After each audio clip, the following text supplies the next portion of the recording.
Io sono Maria Grazia, vivo e lavoro ad Assemini, ho un laboratorio dal 2008, mi sono formata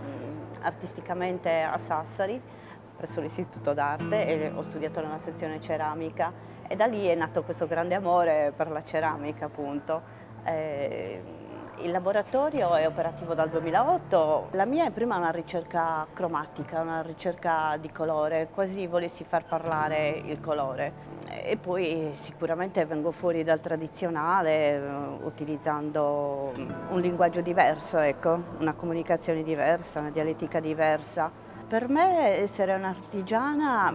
è sicuramente un'esigenza forte, ecco, e comunque credo di essere un'artigiana forse da sempre, da quando sono nata, perché questo mio